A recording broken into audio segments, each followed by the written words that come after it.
Hey Bible lovers, I'm Tim Nichols, and I'm here to bring you your Nichols Worth. And last week, I reviewed the brand new KJV Sovereign from Thomas Nelson, and I promised a comparison with the KJV Canterbury from Schuyler.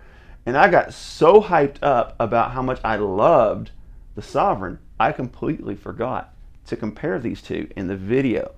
So here's your follow-up, where we're going to compare each of these Bibles and show you how they're similar and show you how they're a little bit different. So let's go ahead and start with the cover. Okay, now they do have a black goatskin cover. I actually don't possess a black goatskin cover of the Schuyler Bibles, but I will say, when I look at this and I look at a Schuyler goatskin, for example, I'll just go ahead and pull a red goatskin off the shelf here, and color comparison won't work, but when you look at comparison to materials, I'm telling you, that's pretty similar. And I actually really like the spine work on this Sovereign. I like that they held over that same spine design from the leather soft and from the genuine leather, the cowhide ones that weren't as high-end premium. So when you compare covers, goatskin to goatskin, from a feel standpoint, now, I know you can't feel on a camera, but I'm feeling in this, there's not much difference. It's really very similar in thickness. It's very similar in its grain. It's very similar in the feel, in the flop. Now, this is a little bit of a smaller Bible, but you can see it's nice and floppy with this.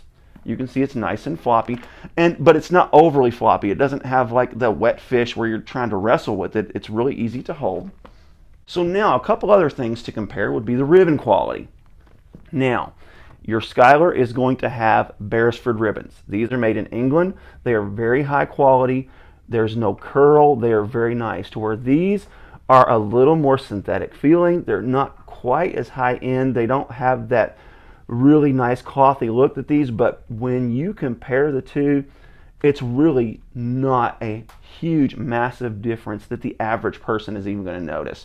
Most people aren't going to be able to tell these ribbons are a little more high-end than these. In fact, a lot of rebinders have moved into some of these more affordable ribbons because you really can't tell unless you're paying close attention. Let me see if I can get them close together. You can see a little bit of difference in the pattern there. That's a little more glittery, and it's just a little more soft, but I'm telling you, the difference is minimal. So the covers are virtually the same in my opinion.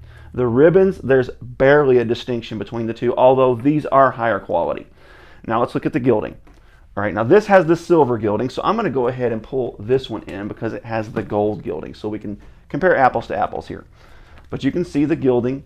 I actually like the gilding on this one better because the red shows through a little more on this.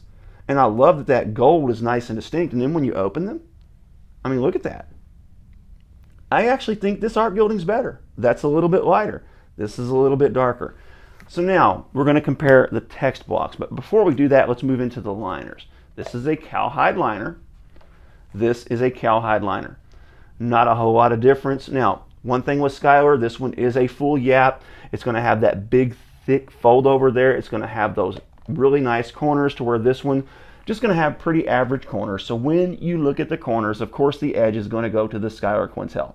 But the gilt line, that herringbone gilt line is beautiful on this. And I've never seen anyone else really utilize that. Now this one has the silver gilt line, this one has the gold. So if you want to see gold against gold, you just go back to this and compare the two.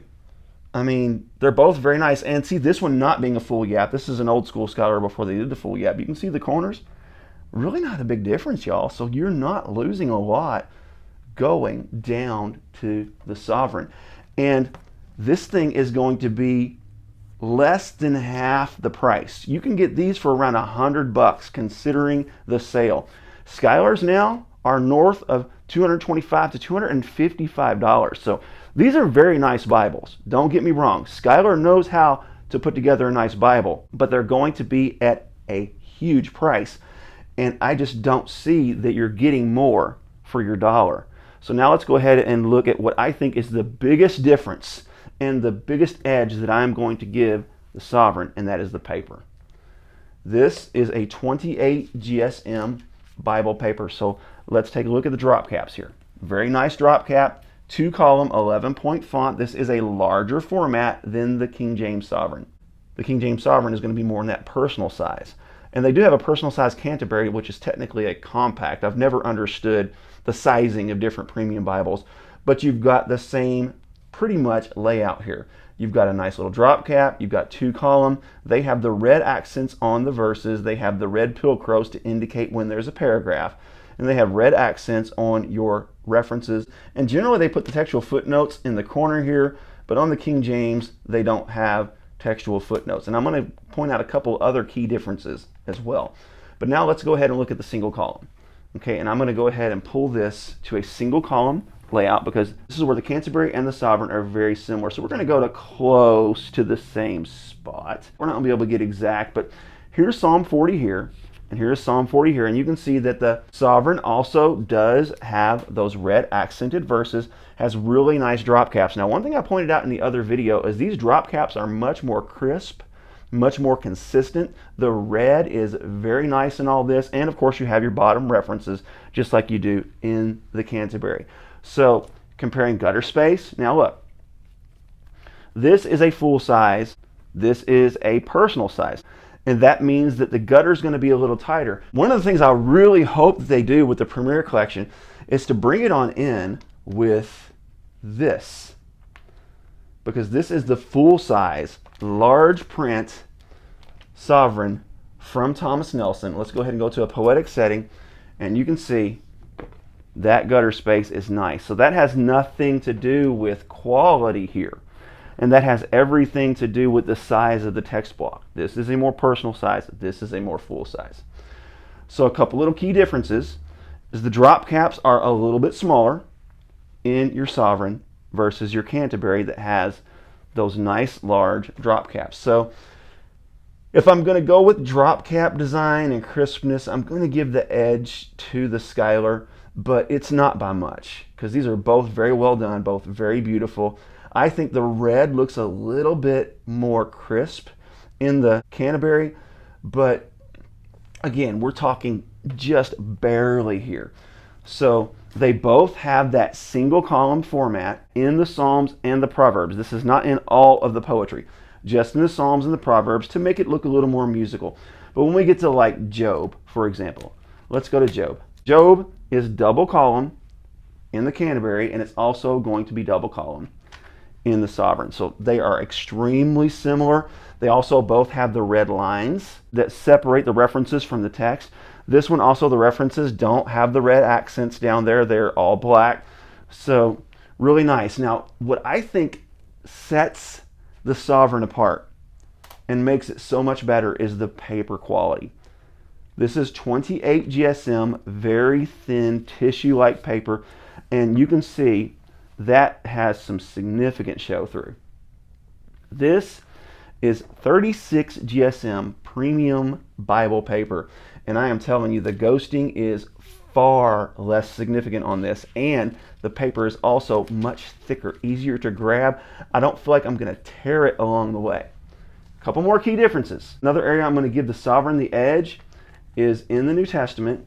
The words of Christ here are in red. Now they are nice red in the Canterbury, but when you get to the New Testament in the Sovereign, the words of Christ are in black. Now I know some of you are going to say, oh, I wish it was red letter. But see, here's the thing.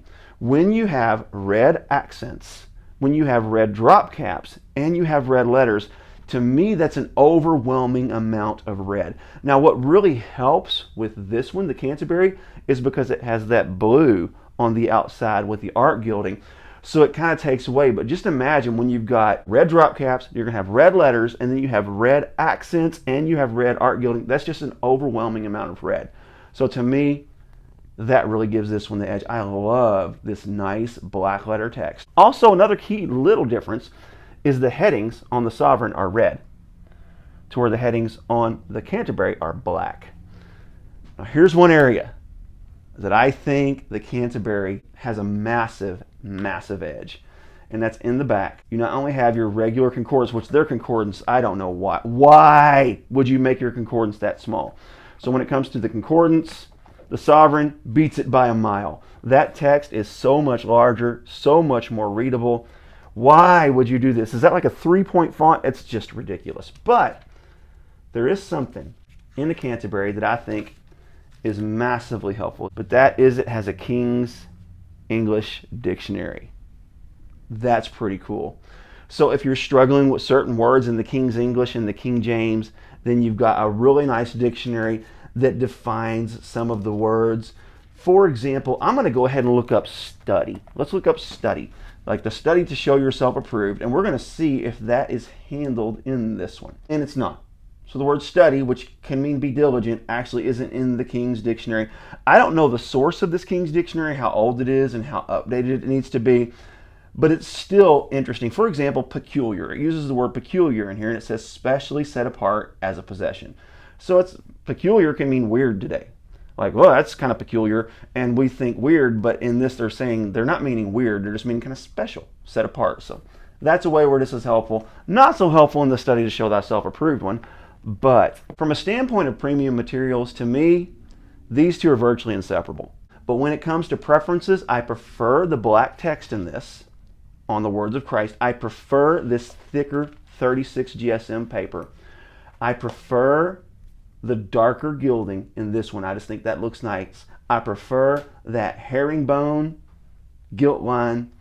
I prefer this size. This is a 9.5 point font, by the way, just in case I didn't mention that. This is an 11, so it's going to have a bit of a larger font, but Thomas Nelson, go ahead and bring this one into the Premier Collection, and you got it all. I think the comfort print is better. I think that the paper is better. I think that all the other materials are equal. This one has a King's Dictionary, which kind of gives it an edge. And also this one probably has slightly better ribbons, which gives it kind of an edge. But other than that, when you're talking $100 versus $250 plus, depending on at what point you buy a Schuyler, to me, the juice just ain't worth the squeeze. I am going to grab the Sovereign every single time. God bless you. Keep calm. Jesus on. This is your Nickel's worth.